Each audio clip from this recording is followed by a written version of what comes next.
Well, look, one of the biggest disappointments of the current president is that he came in promising hope and change and unity, and he ended up being incredibly divisive. Gridlock in Washington is some of the worst that we've ever seen. Race relations are completely awful, and I think the country is feeling completely divided. Anybody who has made those criticisms of the president under no circumstances should think that Donald Trump is presidential material.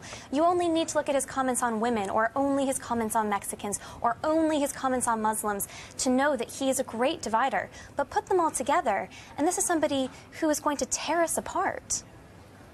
You see, you say that, but that's not what the polls show. Donald Trump's doing really well with women, and he's doing better with Hispanics than, what is it, any Republican since the 1920s? He's doing great with all the minorities that commentators like to say that he's somehow bigoted against. He's doing great with everybody. He's even doing great with Democrats. 20% of Democrats said they'd vote for Donald Trump. So, you know, you hear a lot about Donald Trump being this sort of offensive, clownish populist figure, and he is a populist, and people love it.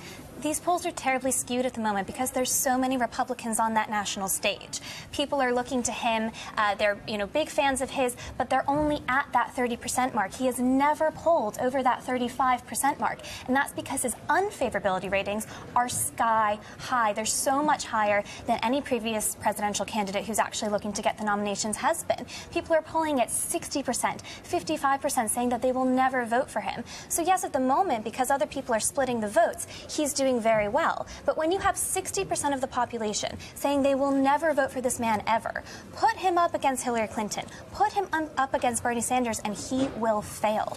Well, you say that, but there's been a recent change in the polls. It used to be the case that he was trailing. His unfavorability ratings are his still unfavorability ratings high. Aren't great, but he was trailing Hillary. You know, if he wins the nomination, he was trailing Hillary by what, 10 percentage points? Huge, 20 percentage Not points. Anymore. He's now 3 points ahead, 4 points ahead, and some of the polls put him 5 points ahead. What scares people about Donald Trump is they want to attack him the way the media always attacks anybody popular and who actually speaks in plain language to ordinary people about the things they care about, whether it's immigration or jobs or whatever. But is he a misogynistic racist? Of course not. He just speaks plainly, and he doesn't mind who he offends because he thinks that the subjects he talks about matter. And when he said last night in the debate, he responded brilliantly to the allegation that he was an angry man. He said, yeah, I am angry, and here are the reasons why. And everybody in that room was behind him. But if you want somebody who's actually going to attack the anger that Americans are feeling towards the elites, and you want someone who's actually going to stand up and do that, the ultimate you need candidate somebody for that. who, A, has a policy. I'm just asking for one. I mean, the man flip-flops on every single issue.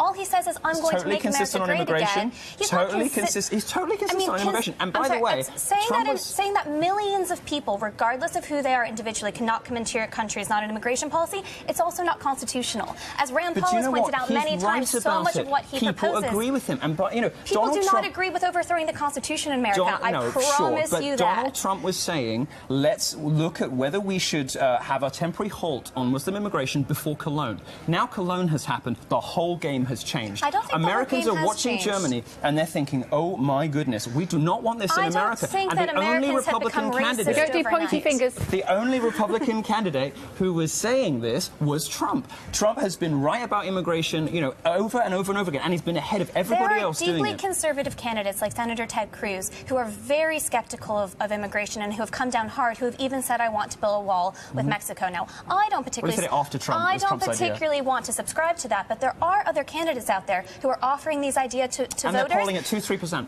Ted Cruz is about to beat him in Iowa. You know what? There are other candidates... No. I think the bigger point here is that I am completely understanding of Americans who are frustrated and skeptical of the current system now. What I don't understand is how, when you have other options, you could possibly say that somebody who has been so sexist and so rude against other ethnicities... And women don't agree with you. Hispanics don't agree with you. Most of Blacks them do. don't agree with you. They don't. That's the generalisation, surely. No, it's based on poll numbers. Trump is rating higher with blacks, higher with Hispanics, and higher with women than any other Republican candidate for decades. We're still talking... There's a campaign in the United Kingdom. What ordinary voters believe about Donald Trump is so different from what you'll hear from the media and the commentariat. It is untrue. The media did this with UKIP. It backfired. It did it with Corbyn. It backfired. It's doing it now with Trump, and it will backfire here too. And Sanders, for that matter. But you and I would agree that UKIP and Jeremy Corbyn are not going to be Prime Minister of the UK anytime soon. No, but Trump, on the other hand, does have a chance to make America great again. All the suggestion in the polls is actually that he doesn't, that those more moderate candidates are much more likely to beat Hillary Clinton. Donald That's Trump not what the latest numbers show. Yes, it is. He is doing a bit better with minorities, but we're still talking about tiny percentages in comparison to the majority of the population. Let Milo speak. If he were a sexist and a bigot, wouldn't he be doing terribly with minorities? Wouldn't he, in fact, have at least an average rating with minorities? He doesn't. He has the best numbers with minorities of any Republican candidate in decades. I have no idea what's in his heart. I have no idea if in his heart he is a racist or a bigot. Frankly,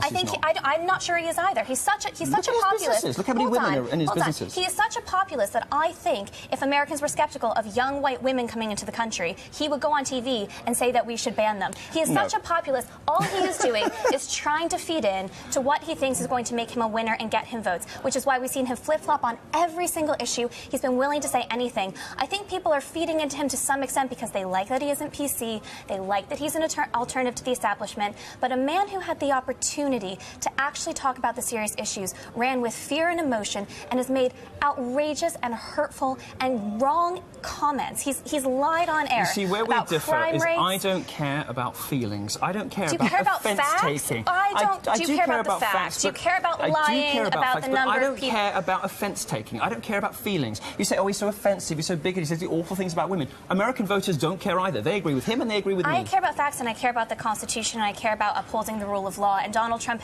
threatens all of those things. And his idea, especially with Barack Obama making this executive action on gun control, this precedent has now been set that if Donald Trump comes in, he's going to be able to use executive action to make some very dangerous decisions. But Trump is saying he wants to repeal the unlawful things that Obama has done. I mean, Obama's come in and tried to undermine the Second Amendment, which I think we both are strong supporters of, at every available opportunity. You know, he has used his relationship, he has put in place an attorney general who hates the Second Amendment, who wants to take guns off everybody. He himself wants to take guns off everybody. He's tried to undermine it every opportunity. Trump's the one who's come in and said, I will repeal President Obama's unlawful executive actions. I'll appeal President Obama's unlawful executive actions, and I'll put in place my own. Both men are not the example of presidential material. To be fair, it's not just him that said that. It's not just him that said that. Several candidates have said that. Yeah. What would the USA look like if he was president? Well, luckily we have a system that has a lot of checks and balances. I think it would actually be very difficult for President Trump to put into place a lot of the things that he proposes. But given the fact that the past 8 years have been defined by gridlock, the economy remains relatively stagnant, I think you would see so much more of that. Look at President Reagan. He was a B-list Hollywood actor, but the reason that he became such a great uniter and such a great politician is because he took the time to read and to create policies. But Trump is a Reaganite candidate. He is so far from it. This is a man who does not have policy, and if he were to be elected, America would be lost. I don't think it would be in complete and utter destruction on day one, but it would be deeply lost, and we need real leadership. We've had 8 years without it. Hypothetically, we could find... Hello. Hypothetically, we could find ourselves in a position where the new President of the United States of America is banned from the United Kingdom. Yeah, because British politicians are idiots, and they would rather spend valuable parliamentary time talking about language policing than fixing poverty or fighting terrorism. Language policing to you, racism to others. No, well, where has Donald Trump been a racist? Black voters love him. Shouldn't we listen to them rather than to, like, white commentariats? Shouldn't we listen to black voters rather than white people on TV saying that Donald Trump's such a racist? Black people don't agree. Milo and I agree on this point, but for completely different reasons. I don't think that Donald Trump should be banned from the UK. I think that the 500,000 people that signed that petition actually fed into an immigration system that Donald Trump would support. They want to ban him based on his ideology because he wants to ban other people based on their ideology. That doesn't add up to me. Completely different reason, but I don't think he should be banned from the UK. It's a silly proposal. There are lots of good reasons why it is totally dumb for the people who run this country to be wasting time on whether they should ban a person who is currently a candidate for president and a reality TV star and a successful businessman who has some perfectly respectable, ordinary views that millions of people share, but somebody got upset about it somewhere on the page of The Guardian, so now we have to discuss this in Parliament. I'm not sure it's hateful, but that doesn't matter. We're almost out of time. This is absolutely fascinating. Hopefully you'll come back and talk to us again soon. Who will win the nomination? Oh, gosh. Donald Trump. Wait your turn, Milo. Sorry. That's unlikely. I'm just so excited about him. I'm sure. I'm split at the moment. If I had to pick now based on the polling, it's between Senator Marco Rubio and Senator Ted Cruz. I think what happens in Iowa and New Hampshire in the next few weeks will determine that frontrunner. Your turn. Can't stump the Trump. Donald Trump is going to win. He's going to get the nomination, absent sort of gerrymandering from the Republican establishment, which is still a possibility. He will win the nomination. What the latest polls show is if he does, he'll beat Clinton. And he'll make America great again? He will make America fabulous. Oh, dear. Told you it was going to be a great debate, didn't I? Hopefully you two will come back again soon. Thanks for It's great to talk to you. Thank you very much.